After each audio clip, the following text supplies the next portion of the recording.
The stars had always lied. They glittered like beacons of hope, of promise, but they were nothing more than the cold glimmer of ancient fire. Commander Brennan knew this more than most. 22 years in deep space, scraping through asteroid belts, navigating pirate-infested trade lanes, watching comrades get spaced for minor mistakes. He didn't believe in promises anymore.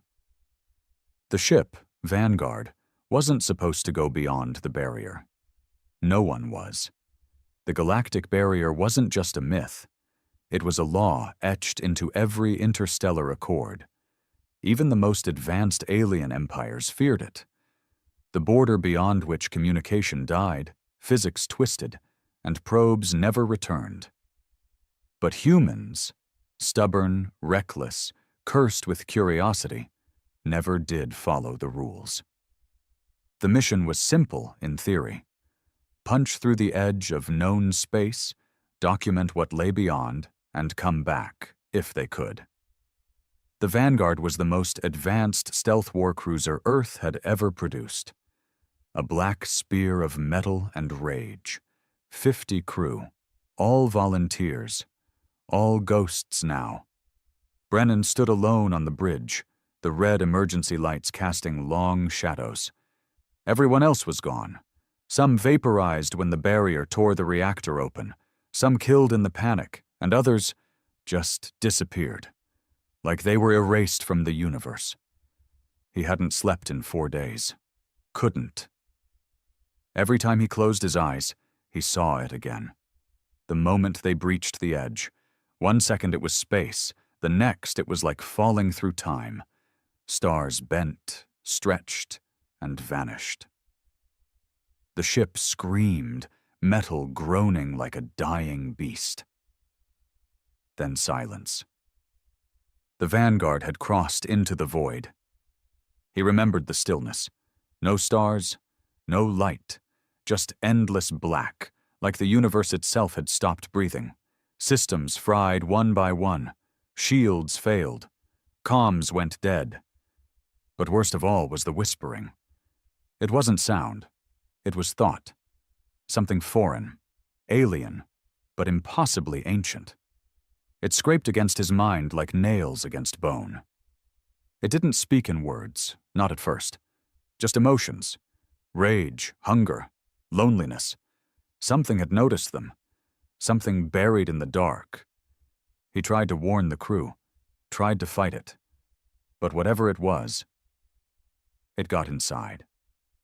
Turned people against each other. There was a moment, just one, when he saw Lieutenant Harness, a quiet engineer from Titan, gouge his own eyes out with a spanner, smiling, saying it was beautiful. It wasn't beautiful. It was wrong, unnatural, older than gods, if such things ever existed. Now it was just Brennan and the ship, drifting somewhere that shouldn't exist. The last message he managed to send to Earth had been 3 words before comms collapsed. We found it. He didn't know what it was yet, but it was coming closer. He stood at the observation deck now, watching the void swirl into form. Shapes moved out there, massive, like mountains swimming through ink. At first he thought they were ships, but no ship was shaped like that. Organic, but not alive. Mechanical, but not built. They pulsed, shifted, folded in on themselves. Reality around them bent like heat on metal. One of them turned. Brennan's breath caught, not because he saw its eyes, there were none, but because he felt it see him, like the sun focusing through a magnifying glass. His skin prickled, his bones vibrated. It was like being dissected by a god made of memory and malice. A voice slid into his mind, dry as old sand and deep as gravity itself. You are late. He staggered back. The voice wasn't threatening. It was disappointed. What are you? He whispered, more to himself than anything else. The ship's walls shuddered, groaning like they were being stretched across centuries. We were your beginning. You are our end. And then silence again. Brennan clenched his fists. The rage was rising now. Not fear, anger. He'd watched friends die, burned his future for this mission, and now some ancient nightmare wanted to talk in riddles? No more games, he growled. If you want a war, you picked the wrong species. The void pulsed. A shape moved, closer. Something massive, something wrong. But Brennan didn't back down. He was human. They had broken the barrier, and now, whatever this power was, he'd face it, even if it meant breaking the universe in return. Everything inside him screamed to run, but there was nowhere to go. Commander Brennan stood alone on the dim bridge of the Vanguard, surrounded by shattered screens, flickering lights, and the hum of a failing reactor. But all that faded beneath the weight of the voice that had whispered into his skull, not through comms, not through sound, but directly into thought. You are late. What the hell did that mean? He leaned on the console, breathing heavy, his knuckles white.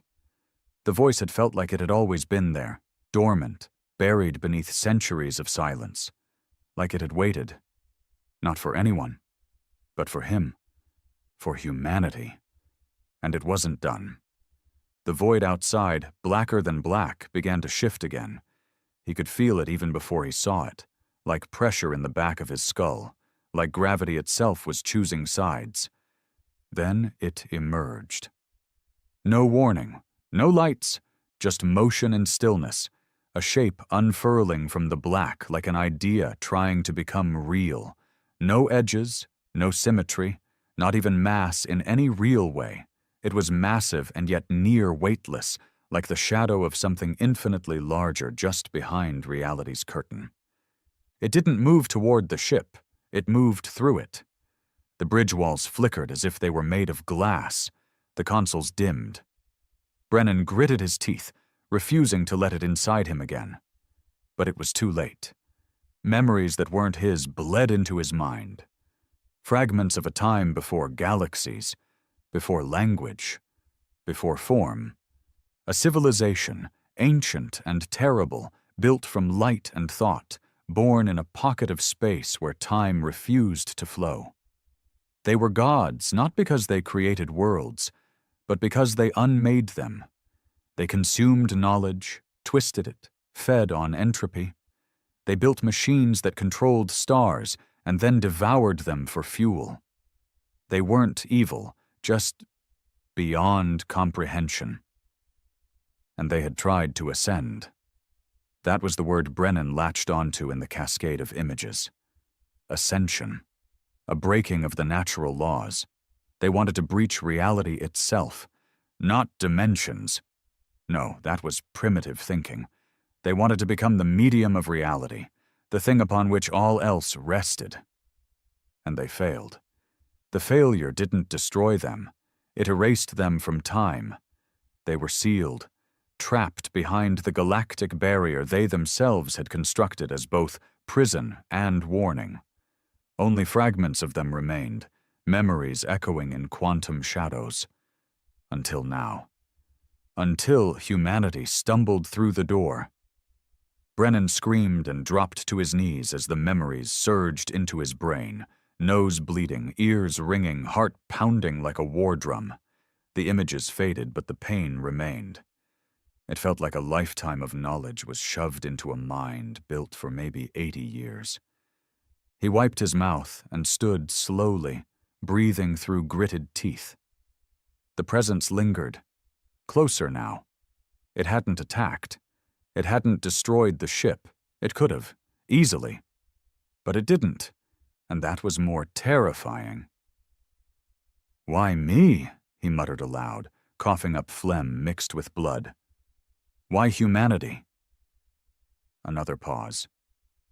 Then, "Because your kind believes in the impossible." He laughed bitterly. "So you want hope now? After all this?" "Not hope. A gamble." He paused, unsteady on his feet. Gamble on what? The presence surged again, not violently, but insistently. And then came the second voice, not the same as the first, not the ancient cold. This one was younger, but still old. Layered, broken, full of something else. Regret. We built the barrier to keep ourselves in, it whispered, feminine but warped, like echo over thunder. And now, we are no longer complete. Brennan turned sharply. You're saying you're broken? We were many. Now we are fragments. What remains is hunger and hate. The last spark seeks restoration, or destruction. He understood, barely. This wasn't a single godlike entity. It was a shattered consciousness, some pieces driven mad, some asleep, and others trying to restore themselves. The one speaking now, this voice, it wasn't hostile. Not yet. You need us, Brennan said, eyes narrowing. You need humans to finish what you couldn't. The response was slow. We need what you have, that we lost, choice, the rage, passion, defiance. He let the words hang, and then he asked what had been burning in his chest since the moment they breached the barrier. Did we make a mistake? Silence. Then, yes. But now the galaxy must live with it. Outside, the void began to fracture. Not break, fracture, cracks of light, impossible to describe, spiderwebbed across the dark, like reality was a shell being shattered from the inside. He could see into places no man was meant to see, worlds that died before Earth cooled, creatures that lived inside suns, whispers of empires built on gravity and blood. And in the middle of it, rising like a corpse dragged from the deep, was a structure, towering, monolithic, like a cathedral made of black bone and ash, held together by thought alone. It wasn't built, it had been willed into existence. A single doorway opened at its base. The voice whispered again. Enter and decide what kind of god your kind will become. Brennan wasn't a hero. He'd lied, cheated, stolen military intel, even blackmailed his way into this command. But for once in his life, he felt something deeper than survival. He felt responsibility. He activated his exosuit, one of the few things still functional. He left the bridge, walking through the dying corridors of the Vanguard. No more crew. Just ghosts. He passed Harness's body, eyes missing, smile still frozen. He didn't flinch. The airlock resisted at first. Then something unseen nudged it open. There was no vacuum outside, no cold. The structure was inside something else, not space, not time. It was like walking into a dying god's dream. Brennan floated toward the tower, guided by forces beyond physics. He stepped inside, and reality shifted. No floor beneath his feet, no air, but he could breathe. Time moved strangely. Each second felt stretched and compressed. The hallway pulsed with memories that weren't his. Wars, civilizations, ascensions, and extinctions. And then he reached the core. It wasn't a room. It was a void with a heart, a massive sphere of light and shadow spinning slowly. Around it, thousands of forms floated, corpses of other species, not dead, frozen in choice, like they'd each come here too, long before humans ever evolved, and all of them had failed. The light shifted. From it emerged a face. Not human, not alien, just a face formed from whatever his mind could tolerate. We gave them the choice. They chose to destroy. Now, we offer the same to you. Brennan stared. What choice? The voice responded without sound, just thought. We offer power. We offer truth. We offer the ability to reshape all that is. But to do so, A price must be paid. What price? Your humanity. Brennan almost laughed. Almost. We gave up on that a long time ago. The sphere pulsed, and suddenly he saw Earth, not as it was, but as it might become.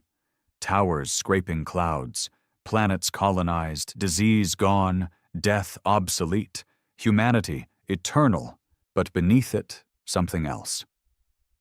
Chains, not of metal, of purpose, the kind that turn species into tools for ancient minds, a perfect future, without freedom. And he saw the other path. Destruction, a clean end. The ancients die forever. The barrier reseals. Humanity dies in time, but as itself. You must choose. Brennan clenched his fists. A perfect future without freedom, or extinction with dignity. His voice cracked. I've seen what perfection costs. He stepped forward. Let it burn. The void screamed. The sphere pulsed, the light fractured, the corpses around him disintegrated into dust. The cathedral began to collapse, not in fire, but in forgetting. The presence recoiled, not in anger, but in sorrow. Then your kind will face what we faced, alone, afraid, free. Everything went white. He woke on the bridge. Alarms screamed, systems rebooted. The ship was intact, scarred, broken but whole. Around him lights flickered. Reality had returned. Stars outside, real ones. The barrier was behind him. The Vanguard had made it through. A single message blinked on the console. It wasn't from Earth.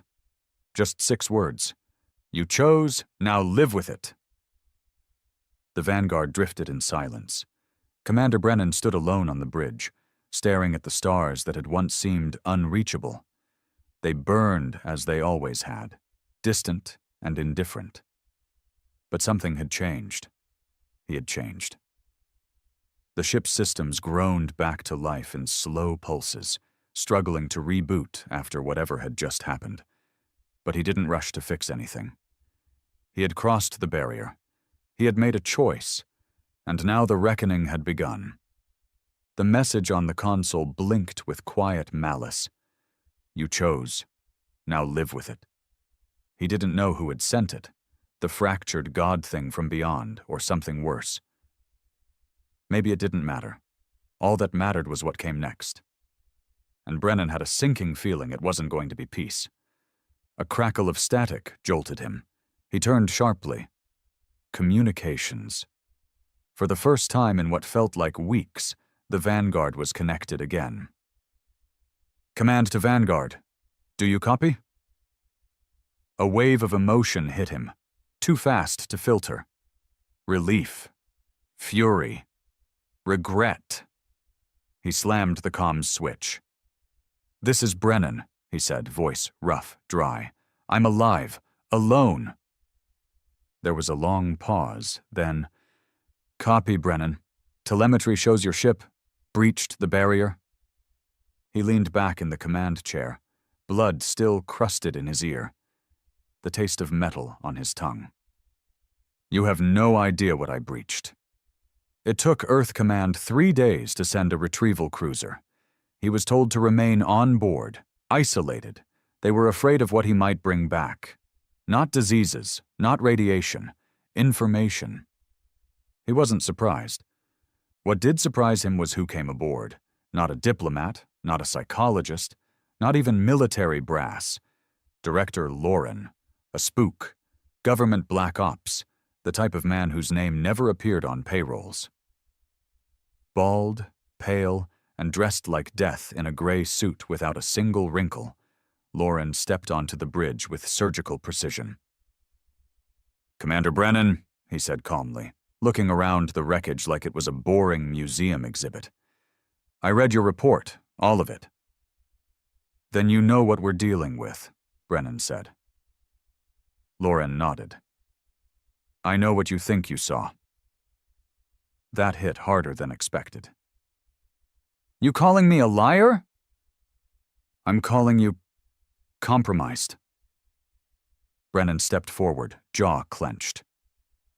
I buried 50 crewmen. I crossed into a place where time folds and reality screams, and I said no to a god. Don't stand there and call it fiction. Lauren didn't flinch. He just motioned to the bridge monitor. Then tell me why half the galaxy is waking up screaming. Brennan's stomach dropped. What? Lauren tapped a tablet. Holograms filled the air. News feeds, emergency broadcasts, distress signals. Entire sectors of the galaxy were reporting disturbances. Star systems blinking out for seconds. Alien species suffering mass hallucinations. Ancient machines activating after centuries of silence. Wormholes behaving like maelstroms. And Earth's AI core, deep in Antarctica, had shut itself down after muttering 2 words. They're coming. Brennan stared, unable to breathe for a moment. What did I bring back? Lauren didn't answer. Instead, he swiped to a final image.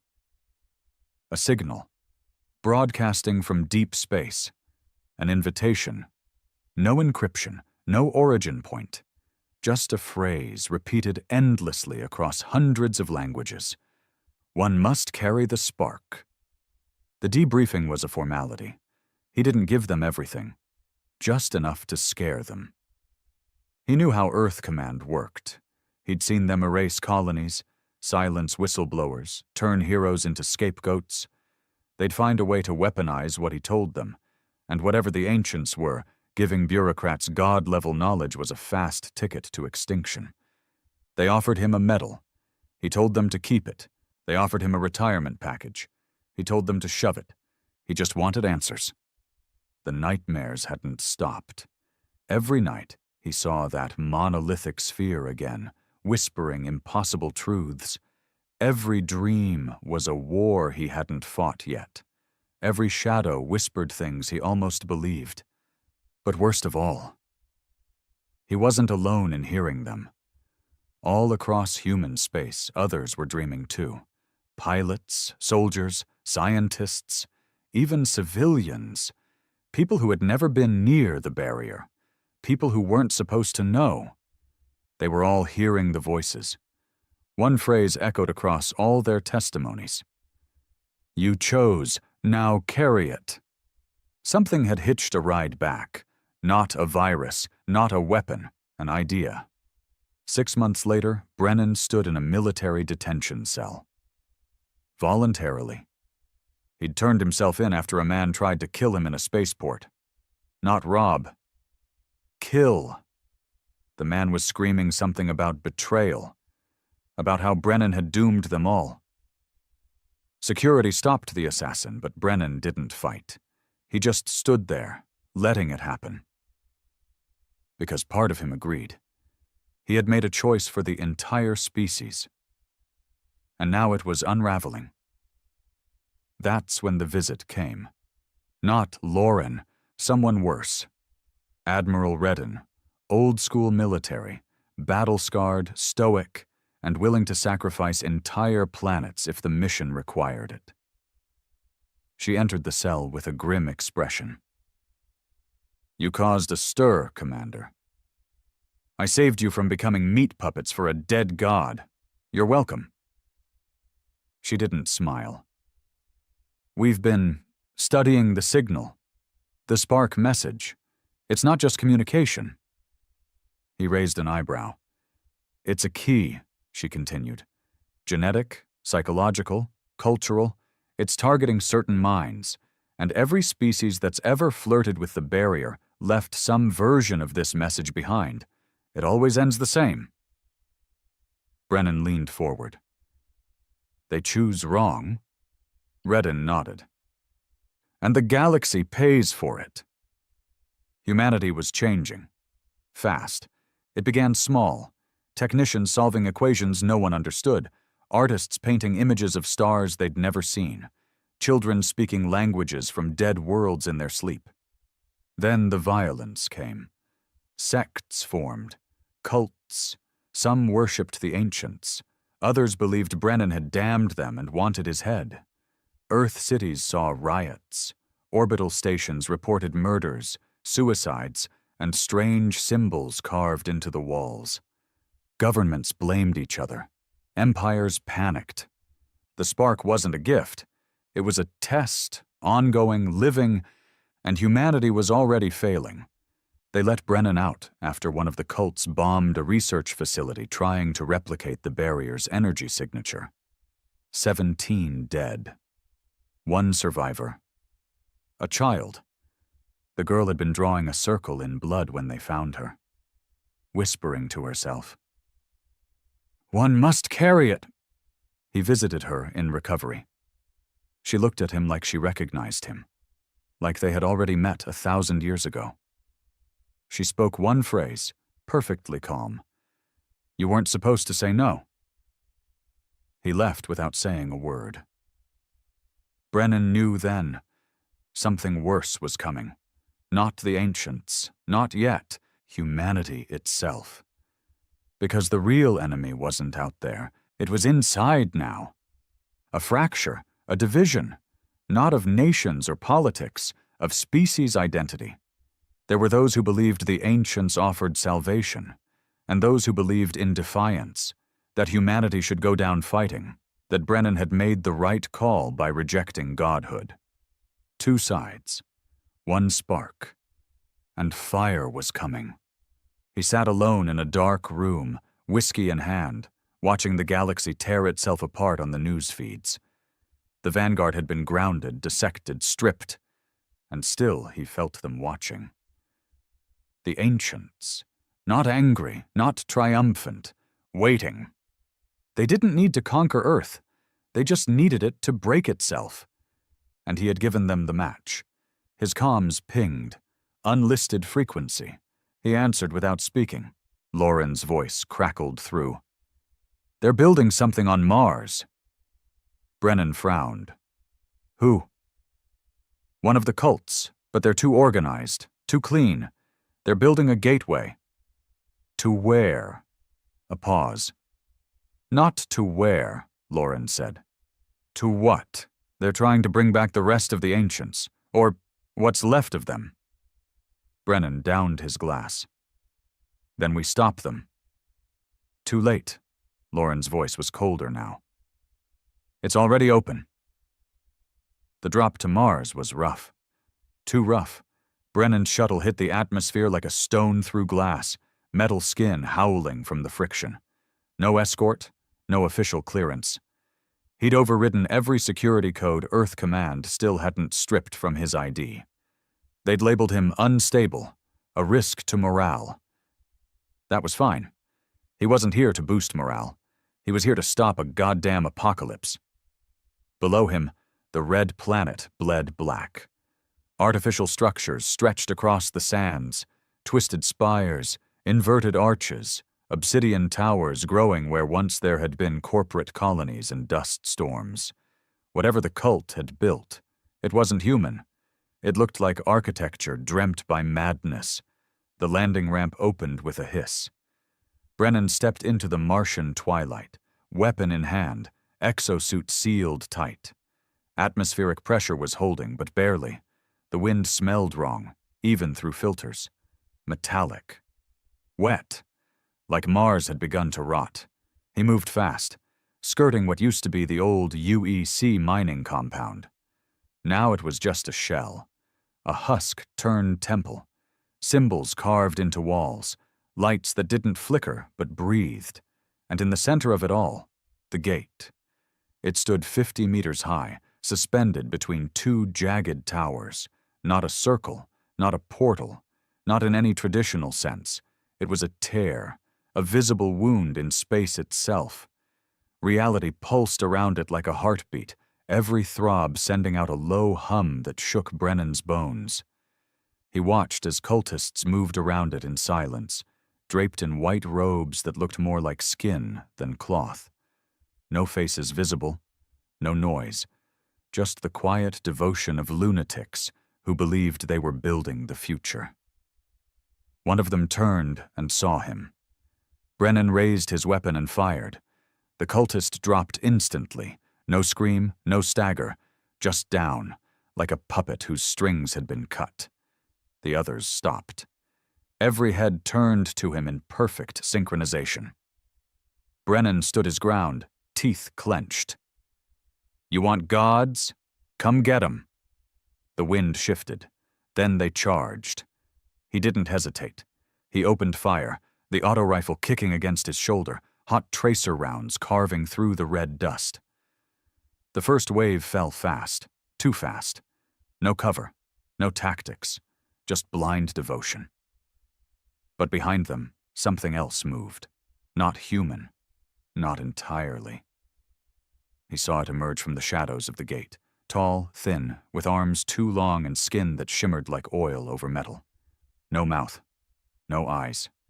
Just a smooth face split down the middle with a red, pulsing line. It screamed, but not in sound, in thought. His vision blurred. Blood leaked from his nose. Systems flickered. The creature rushed him with impossible speed. He barely had time to switch weapons. Grenade out. Boom! The thing flew back, body torn in half, but still writhing, still reaching. He stomped on its head until it stopped moving. Whatever the cult had summoned, it wasn't the ancients themselves. It was what came before them, or what was left after. He pushed forward, deeper into the temple, clearing hall after hall of twisted machinery and flesh-twined metal. More cultists, more abominations. Some fought, some screamed, some just stared at him like he was interrupting a dream.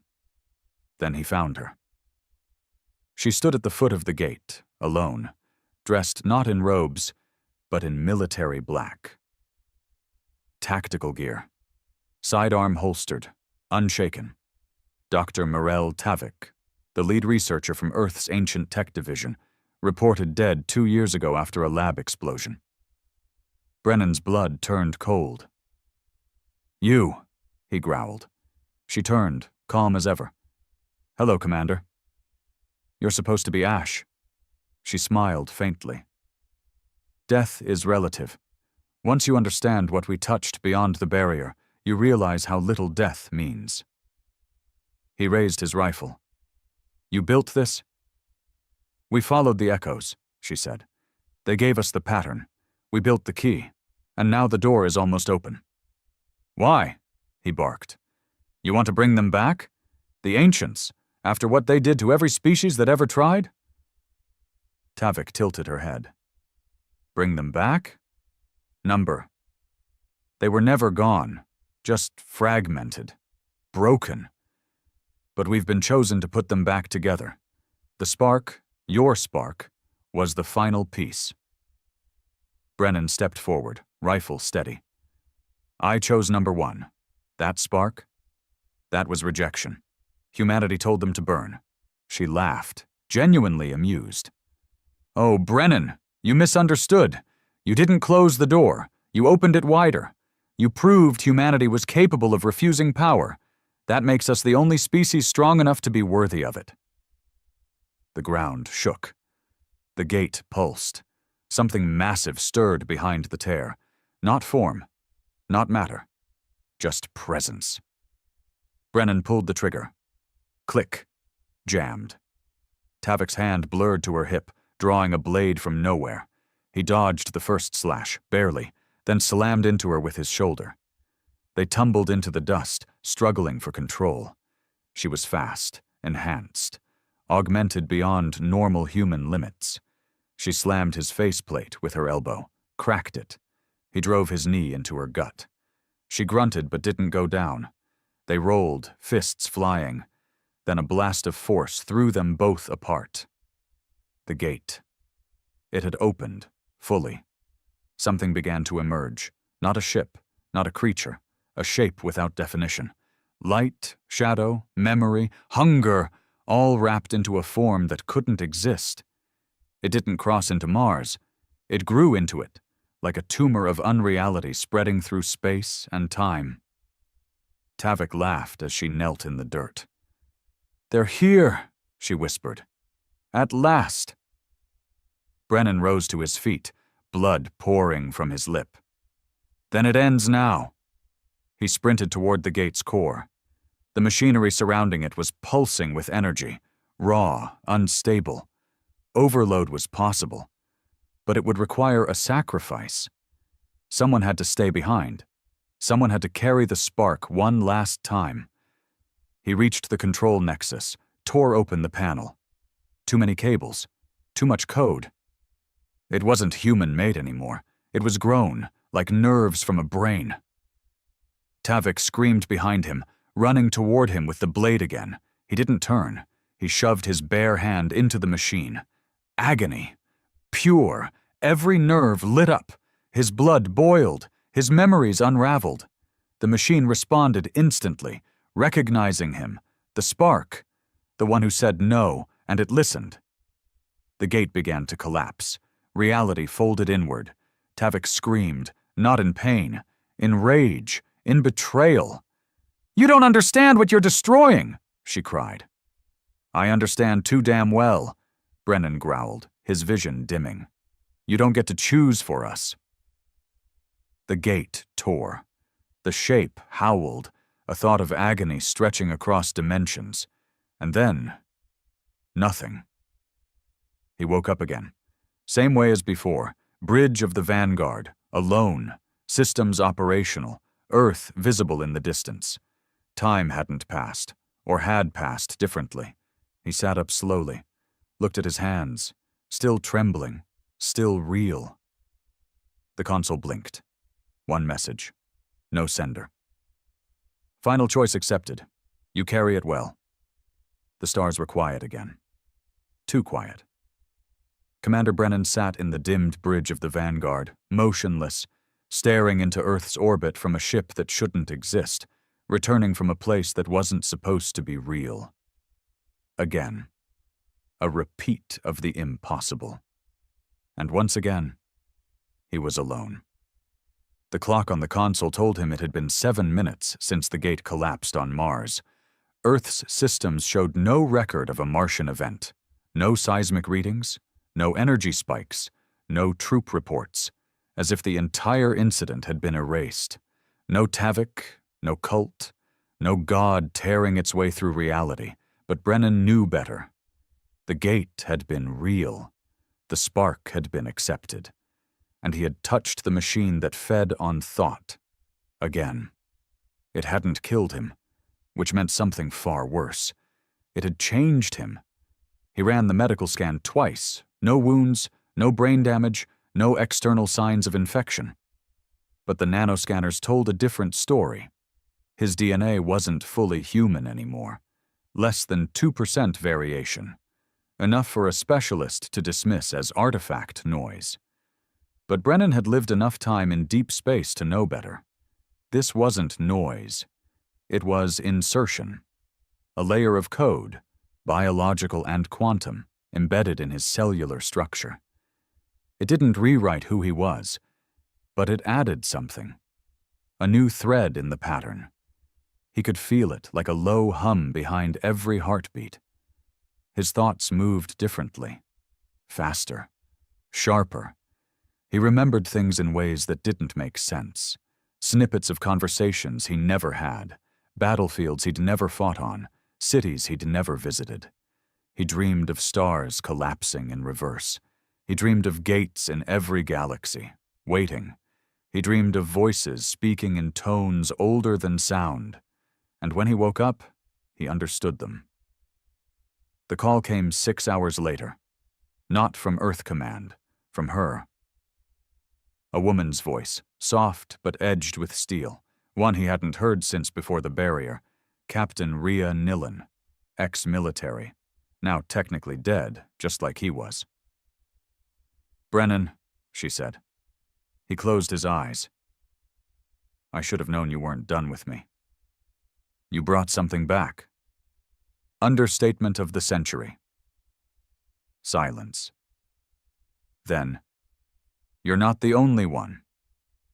He sat up. "What do you mean? Others?" 3 survivors from the Mars cult cell escaped before the gate collapsed. One of them is mutating. The other two are broadcasting something. Through dreams. Brennan's chest tightened. They're spreading the spark? Number they're becoming gateways. Rhea met him on a derelict mining platform outside Europa, deep in Jupiter's shadow. Off-grid. No eyes from command, no surveillance, just vacuum, ice, and truth. She looked different. Leaner, colder, eyes harder than he remembered. The years had aged her, but not in time. In distance. She didn't walk like a soldier anymore. She walked like someone who didn't believe in gravity. They met in the dark. No greetings, no small talk. She handed him a tablet. Surveillance footage. One of the cult survivors. A man. Mid-30s, sitting in a room alone, humming softly. Around him, electronics were pulsing. Not malfunctioning. Responding. The lights flickered in rhythm with his heartbeat. The walls vibrated to his song. He hasn't spoken in 4 days, she said. Hasn't moved. But every machine within a kilometer has synced to him. He's becoming a transmitter. A beacon, Brennan muttered. Rhea nodded. He's calling to something. Brennan stared at the screen. Or someone. They took the man off-world. Deep space, locked in a quantum cage, surrounded by a Faraday shell. Still the humming continued. Through his mouth. Through his skin. Through the air. Not random. Not noise. A message. They brought in linguists, cryptographers, AI code breakers. None could understand it. But Brennan did. He heard it like memory. Not a language, but intent. A request. A call. A signal to complete the spark. Brennan stood outside the cage, watching the man twitch with each pulse of static. They're trying to rebuild themselves, he said quietly. Rhea folded her arms. Piece by piece. Through us. The realization hit hard. The ancients weren't trying to invade. They were trying to resurrect, not through ships, not through violence, through evolution. The spark wasn't a gift. It was a seed. Each mind it infected carried fragments of something bigger, like shards of a shattered god scattered across reality. And if enough pieces were awakened, the ancients wouldn't return as they once were. They would be reborn in us. Brennan didn't sleep after that, not because he couldn't, because he didn't dare. Every time he closed his eyes, the dreams got stronger. He saw other infected. Not just human. Other species, distant, ancient, forgotten, each carrying a fragment. Some begged for release, others embraced it, and more were waking up every day. The tipping point came without warning. Earth Command activated an orbital weapon over Venus. They claimed it was a test. But Brennan got the classified footage through an old intel contact. It wasn't a test, it was a strike. The target. A civilian science ship that had begun broadcasting the same hum as the cultist on Mars. No warning, no communication, just annihilation. They were scared now, not of gods, of what humans were becoming. A schism broke open in the heart of humanity. Two sides. The purists, led by Earth Command and allied colonies, demanding eradication of all spark-infected individuals, claiming humanity must remain untainted. The carriers, a growing movement of infected, or those sympathetic to them, believing the ancients' return was evolution, not extinction. And caught between them, Brennan, the first carrier, the first to reject, the one who said no, and still came back, changed. He met with Rhea one last time, somewhere beyond Neptune, in a dead zone of long-abandoned outposts and forgotten wars. She looked tired now, like she hadn't slept in weeks. This isn't just war, she said, watching Jupiter rise behind the asteroid belt. It's species suicide. Brennan nodded. We weren't ready for gods, we still aren't. Then what do we do? He turned toward her, eyes hollow, voice low. We find the rest. Rhea blinked. What? The other fragments, the other carriers, every one of them, before Earth Command finds them first, before someone puts the puzzle back together by accident or by faith. And if someone already has? He looked at her with a haunted gaze.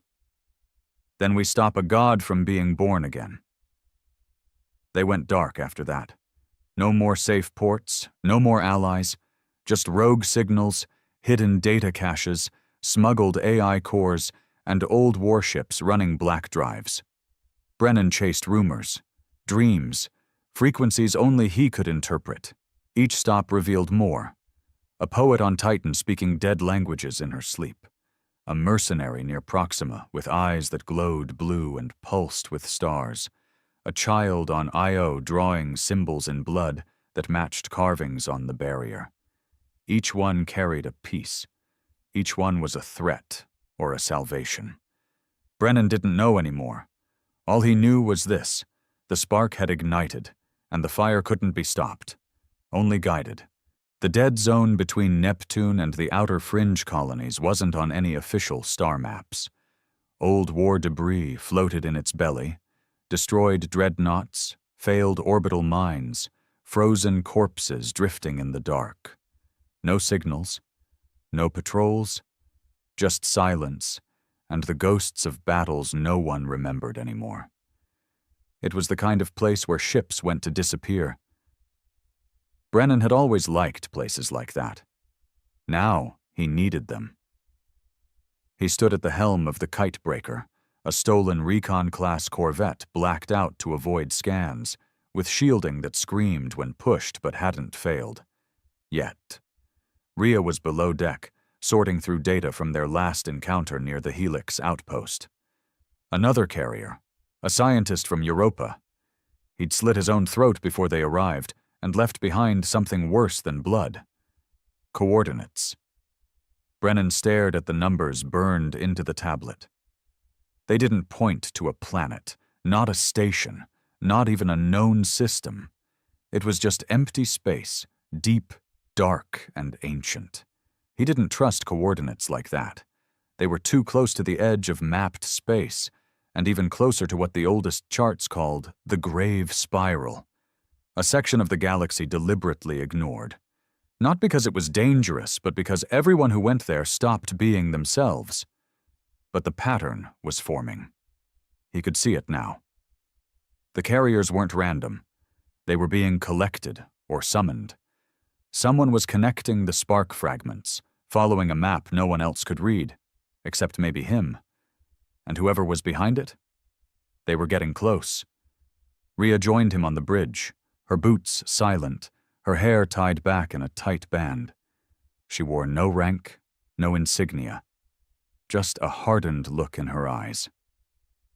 "You've seen this place before," she said, nodding at the star map. Brennan didn't respond for a moment. "I dreamed it," he finally said. "Back when I first crossed the barrier, it was a dead place, but not empty. Like something was buried there and the universe forgot how to dig." Rhea looked at him carefully. "You're changing." He met her eyes. "I've already changed." She nodded slowly.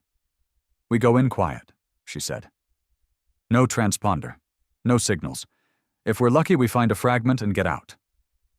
And if we're not, then we finally learn what's been dragging us toward this spiral." The grave spiral was like descending into the lungs of a dying god. The Kitebreaker moved through the outer rim cautiously, scanning every inch of space around them. But there were no signals, no movement, just gravity anomalies and pulsing static through the hull. As they passed the second boundary line, the stars behind them began to flicker. Not dim. Flicker. Like someone was blinking them out one at a time. Brennan said nothing. Rhea adjusted course toward the core, her jaw tight. Then the first signal came. A pulse, low, constant, buried in background radiation. He tapped the console, isolating it. The waveform wasn't random. It was music. A slow alien hum, 4 tones, repeating every 30 seconds. like a hymn sung by the dead. It wasn't a call, it was a welcome. They found the station at the edge of the spiral's heart, hidden in the shadow of a failed moon. No lights, no activity, no designation, but alive. Barely. The outer walls were made of alloy Brennan didn't recognize. Twisted, rusted, bent inward in some places like something had tried to claw its way out. They docked. No resistance, just an automated voice that greeted them in old human standard, a language phased out centuries ago. "Welcome home, echoes of the spark." Rhea and Brennan exchanged glances, weapons drawn.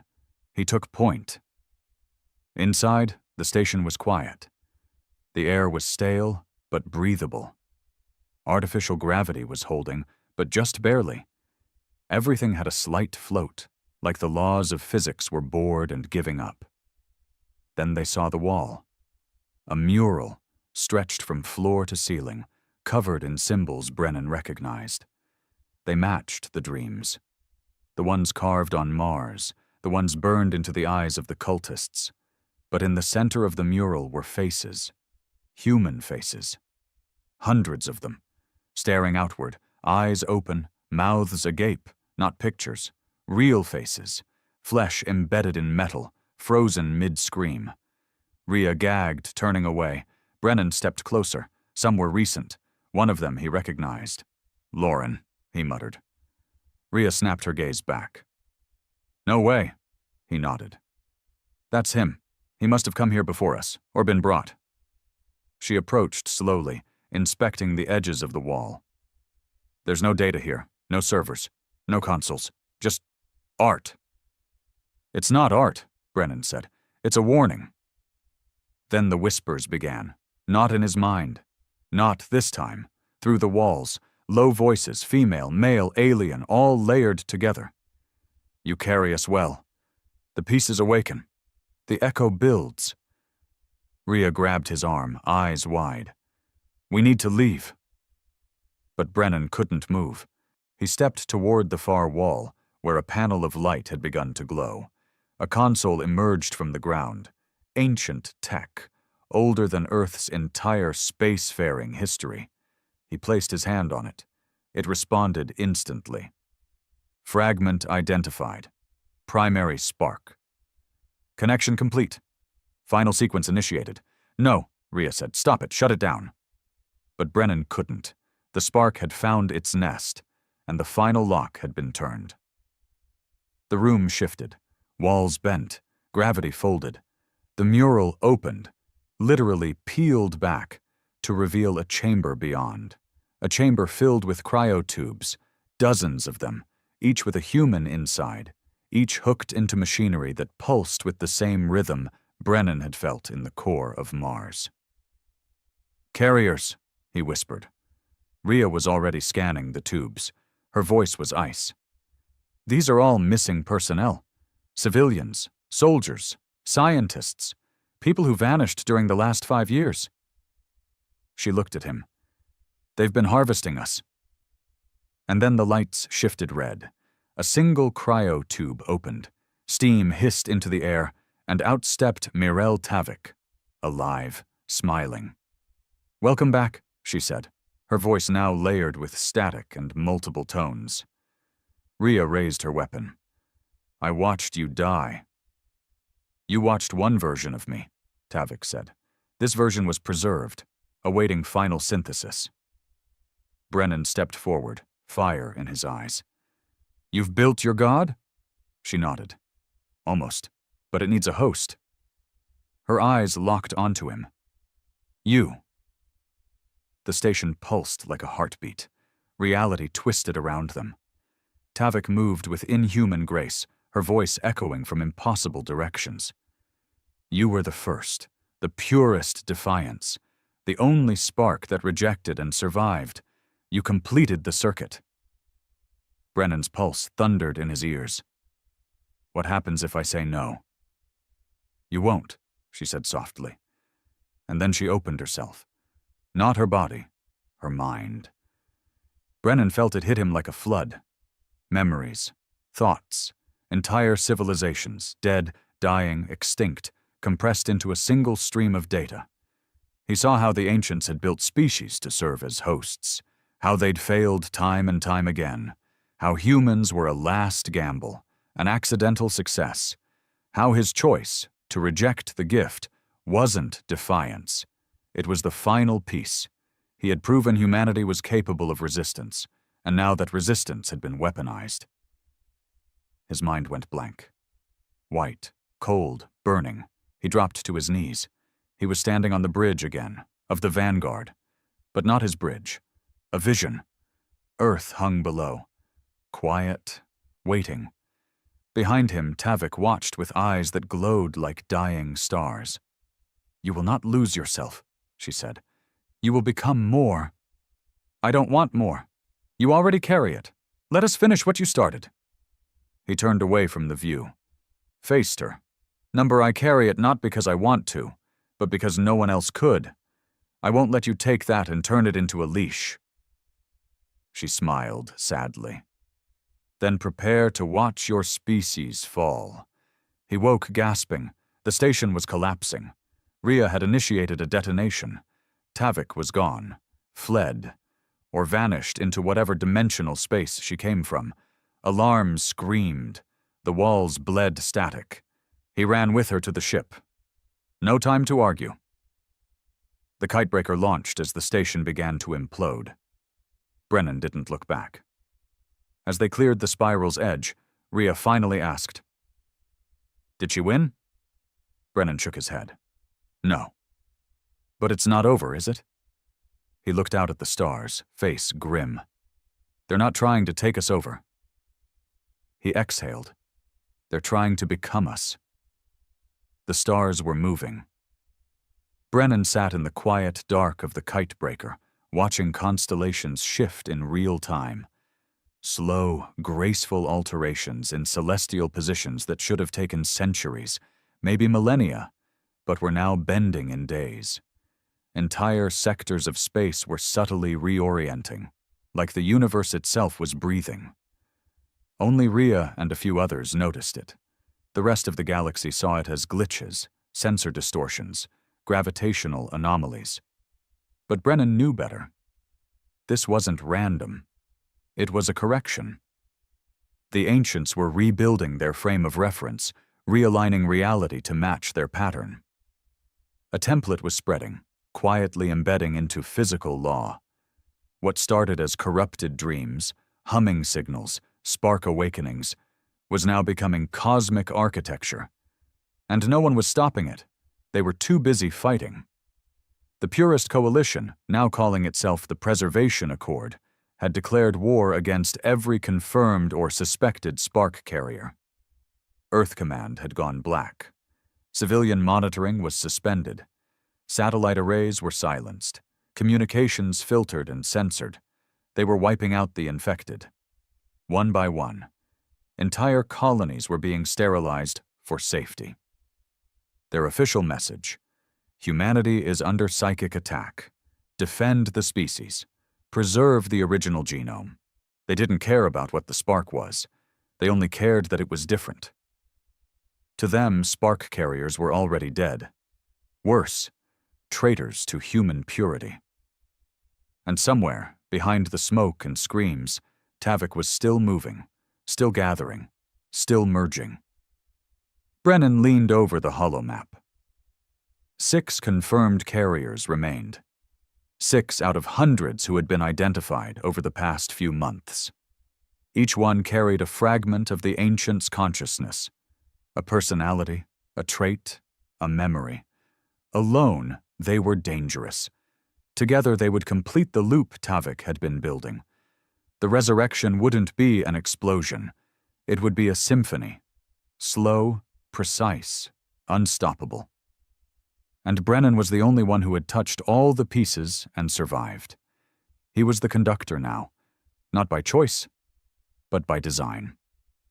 The first carrier was hiding on a gas hauler near the Kuiper stations. A teenager, barely 17, named Lynn Aros. By the time Brennan and Rhea arrived, the hauler was already silent. The crew had torn themselves apart. Literally. Scattered remains floated inside the corridors, some of them still twitching from neural feedback loops. Symbols were carved into the walls, childlike, chaotic, but accurate, ancient glyphs rendered in blood and wire. They found Lynn in the engine room, alone, crying, whispering to someone who wasn't there. When Brennan entered, Lynn looked up slowly and said, "You've come to finish it." Not a question, not fear, resignation. Brennan sat beside him. "I came to stop it." The kid shook his head. "You can't. You're part of it now, like I am. Like we all are." "I'm not them," Brennan said firmly. Lynn's eyes flickered, not glowing, but shimmering, as if reflecting something deeper. "You're not?" "Not yet. But you're the center." Brennan stared. "What does that mean?" Lynn turned toward the dead engines. "They didn't want a body. They wanted a mind, one strong enough to contain contradiction, rejection, pain. You said no. That made you different." Then he leaned forward and whispered, "But even your no was part of their yes." That night, the boy burned in the ship's core. Rhea asked if Brennan had killed him. He didn't answer. The second carrier was already gone, exploded mid-warp between the Sirius corridor and a neutral port. Ship logs erased, surveillance corrupted, no debris, just an echo left in a calm burst. A message on loop. The spark becomes breath. The breath becomes word. The word becomes flesh. It wasn't a quote. It was a scripture. The third and fourth were together. Twins. Military clones, designed for battlefield infiltration. Their DNA had been altered by exposure to spark tech on Mars during early investigations. They were last seen transmitting encrypted data to an unknown array on the far side of Pluto. Brennan and Rhea found the bunker where they had holed up. It was filled with bodies, but not dead. Preserved. People from different colonies, frozen mid-thought, their minds held in stasis, frozen seconds before assimilation. The twins weren't just carriers. They were spreaders. When Brennan confronted them, they didn't resist. They didn't fight. They simply smiled. "You're almost ready," one of them said. Rhea shot him in the face. The other didn't flinch. He looked at Brennan with a calm, almost pitying expression. "You think this is about gods? But it's not. It's about inheritance." Then he collapsed. Not dead, just empty, like something had left him behind. Back aboard the kitebreaker, Brennan finally broke. He slammed his fist into the console. Again. Again. Until blood smeared the metal, until the pain overrode the hum in his skull. Rhea didn't stop him. When he finally sat down, hands shaking, she spoke. "You're running out of time." "I know. They're accelerating. You feel it, don't you?" He nodded. "I feel them pulling on me, like I'm a magnet, and they're drawn to it." "It's not just them?" Brennan looked up. "You're saying I'm changing. I'm saying you're ending." He looked out at the stars. "They want me to be the bridge." The fifth carrier was already in Earth custody. No rescue possible. No contact permitted. Brennan didn't even try. He knew what Earth Command did to infected. They'd dissect the mind until it bled, until the spark turned to ash, or worse, reversed itself, folding inward into something that spread faster. Losing that carrier sealed it. There would be no peaceful end. Only one remained. The sixth. The oldest. An old admiral from the second expansion era, cryopreserved after a neural collapse decades ago. He'd been declared a relic. Useless. A war hero turned into a monument, left drifting on a forgotten monument station above Ganymede. His name was Argus Devane, and he was awake. They reached the station after hacking through 4 dead satellites and disabling an automated defense ring that hadn't responded to a signal in years. The station was dark, but not dead. Inside, the power still pulsed. Doors opened, lights flickered, and in the central chamber, Brennan found him. Old, thin, but awake, sitting on a throne made of cables and breathing tubes. He looked up and smiled. "You're the one who survived the gate," Argus said. "I am." "Then I've been waiting for you." Brennan stepped forward. Rhea stood just behind. "They're almost complete," Brennan said. "You're the last." Argus nodded slowly. "I know. I can feel them inside me. Memories I never lived. Wars I never fought. My mind isn't mine anymore." "Then give it back." Argus looked up. "I can't." "Why not?" He smiled sadly. "Because I don't want to." Brennan's heart sank. Argus stood, cables detaching, tubes slithering back into the walls. "You've been fighting so hard, Commander, running, killing, bleeding, all for what? To stay human?" "To remain ourselves," Brennan snapped. Argus stepped closer. "What if humanity isn't the end? What if we're the cocoon?" He paused, tilting his head. "What if the spark isn't infection, but birth?" Brennan raised his weapon. But Argus didn't move. "You've already changed, Brennan. You dream in equations. You hear the pulse. You feel the shift. You've become what they needed, a will that doesn't collapse." Brennan shook his head, trembling. "I won't let you finish this." "You don't have a choice." "Yes," Brennan growled. "I do." Then he fired. The shot hit center mass. Argus crumpled, but as he fell, something rose from his body. Not light, not energy, a presence. It didn't attack, didn't scream, didn't burn. It simply moved into Brennan, and for the first time, Brennan didn't fight. He let it in. He saw everything. The original ancients, their rise, their fall, their fragmentation. He saw how they scattered themselves across galaxies, embedding their essence in minds, in blood, in choices. He saw Tavik, not as a villain, but as a believer, trying to rebuild a species that no longer existed. And he saw himself, not as a savior, not as a soldier, but as a keystone. The final thought, the deciding vote. The question wasn't, do we stop the ancients? The question was, do we become them? He collapsed, woke up to Rhea injecting him with a stabilizer. "You're still here," she whispered. "Barely." He sat up, mind burning, vision splitting between stars and ancient ruins. "They're ready," he said. "They're waiting for me."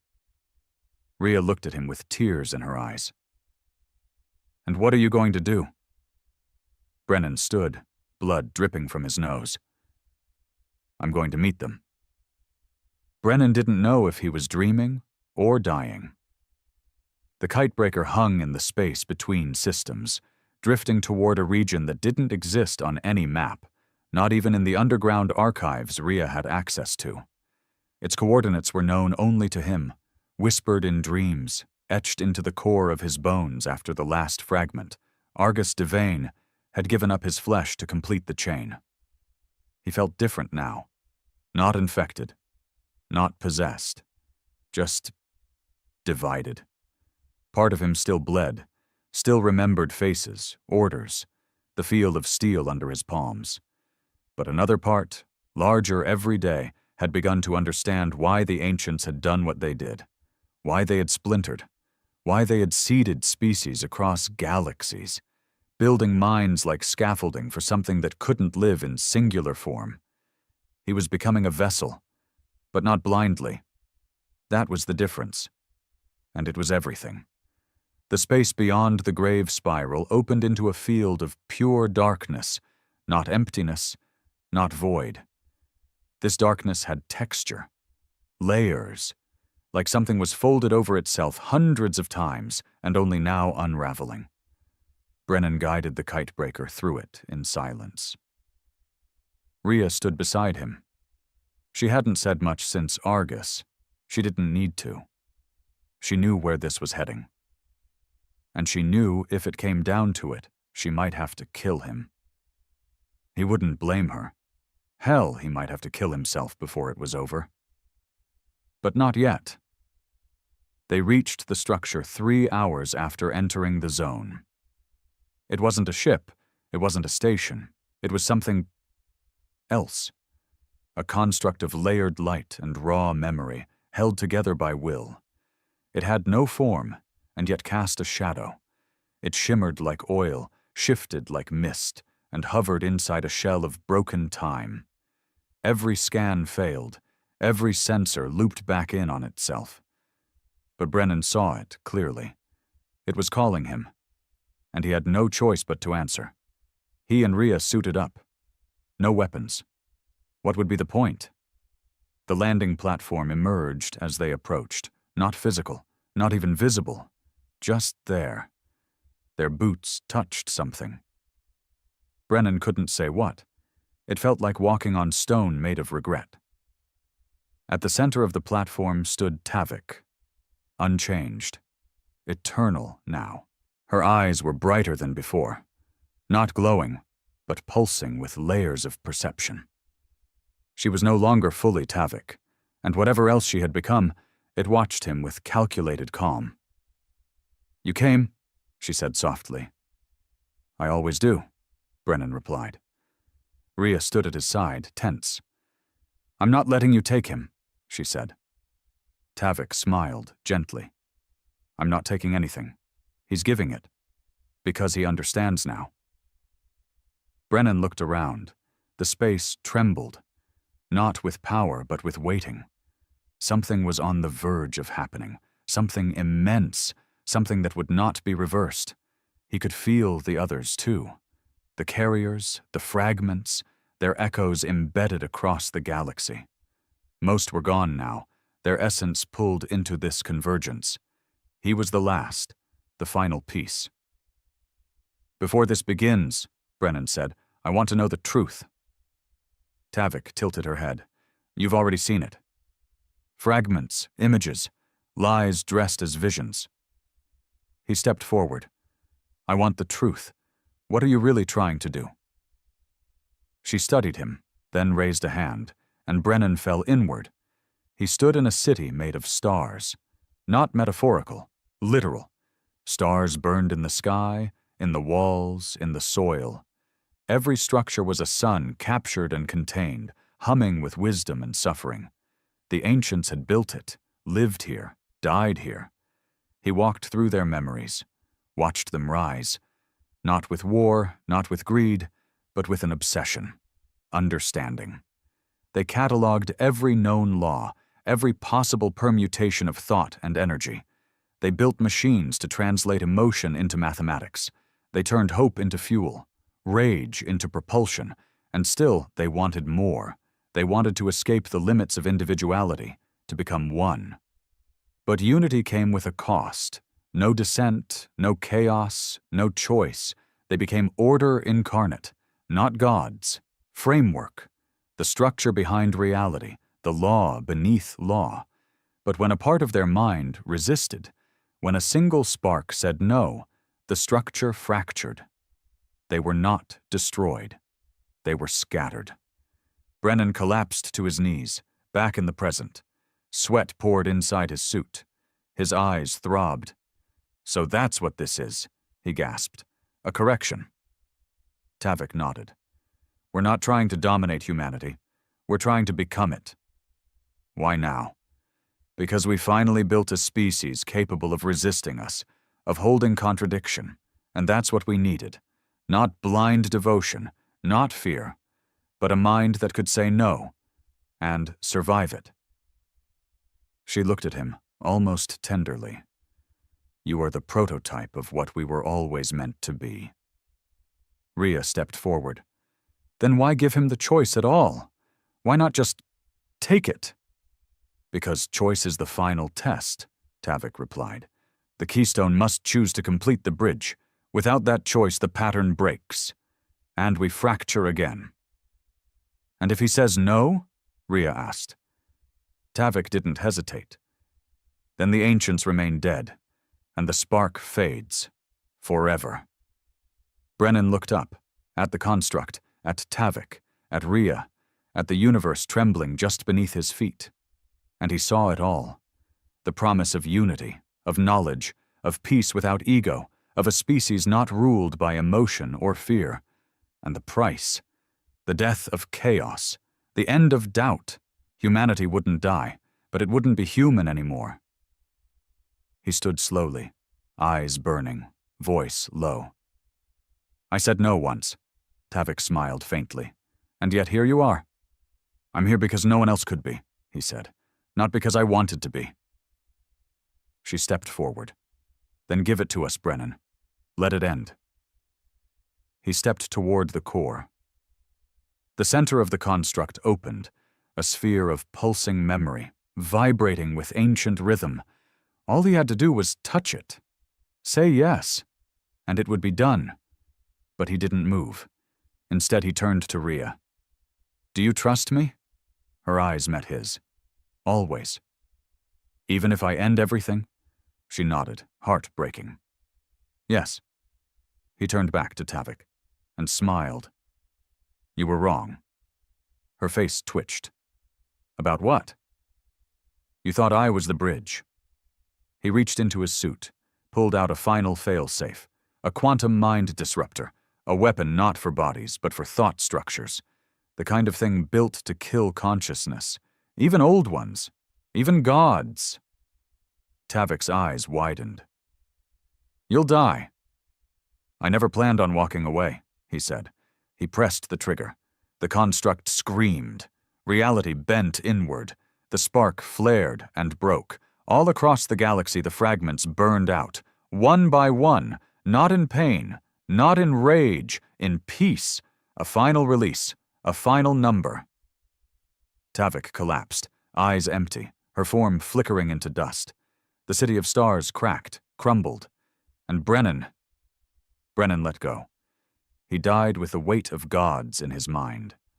But not as one of them. As a man who refused. 1 week later. Rhea stood on the bridge of the kite breaker, alone now.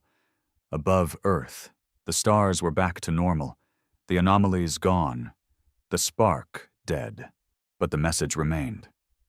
Carved into Brennan's last words, sent across every open channel just before detonation. We were meant to choose. I chose number. That means we're still free. She stared into space and whispered, Goodbye, Brennan.